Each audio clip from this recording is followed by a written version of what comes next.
At least 12 suspected al-Qaeda militants were killed in U.S. drone strikes in Yemen on Thursday. It brings the number of those killed by unmanned drones to at least 34 in less than 2 weeks.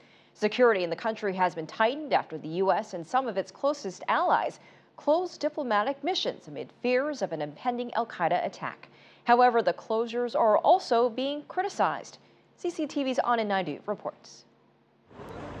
Questions are now being raised over the U.S. decision to shut 22 of its diplomatic missions across the Middle East and North Africa in response to a terrorism threat. Yemen, which is at the epicenter of the al-Qaeda threat, says the evacuation was an overreaction that handed a propaganda victory to al-Qaeda. Strategic and military experts in the United States are also saying Washington could have been more guarded in its response. I think in light of the fact that the threat seemed to be mostly coming from al-Qaeda in the Arabian Peninsula and Yemen, was more specific to Yemen than perhaps a regional concern. So I think in some ways it was, and much of the conflict with al-Qaeda is a struggle of perception and narrative. And I think in many ways, I think we sort of did overreact. Daniel Green served in the U.S. military in both the Iraq and Afghanistan wars. He says the U.S. may have overreacted, but militants in Yemen pose an especially potent threat to U.S. and other Western interests. I think al-Qaeda benefits from Yemen for a variety of reasons. One, of course, is the ethnicity of many of its members are of Arabic heritage and principally of Yemeni heritage. So in many ways, it's a heartland for them. You know, Osama bin Laden was, half Yemeni, which a lot of people tend to forget.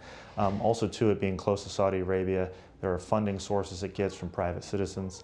Yemen itself is on high alert. Security has been tightened after a warning from al-Qaeda in the Arabian Peninsula that it was planning attacks on Western targets as well as on shipping traffic in the Red Sea. Multiple checkpoints have been set up and tanks are guarding key installations. The Yemeni army has surrounded foreign buildings as well as the airport. The Bab al-Mandeb Straits at the strategic entrance to the Red Sea is also being closely monitored. As Muslims across the world celebrate the end of the holy month of Ramadan, the Yemeni government said it had foiled a plot by al-Qaeda to take over cities in the south and attack key ports and gas facilities.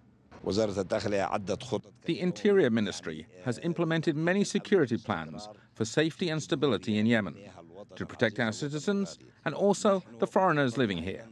The United States says it will remain cautious and keep 19 of the 22 diplomatic posts it initially shut down closed, at least until the end of the week. Anand Naidoo, CCTV.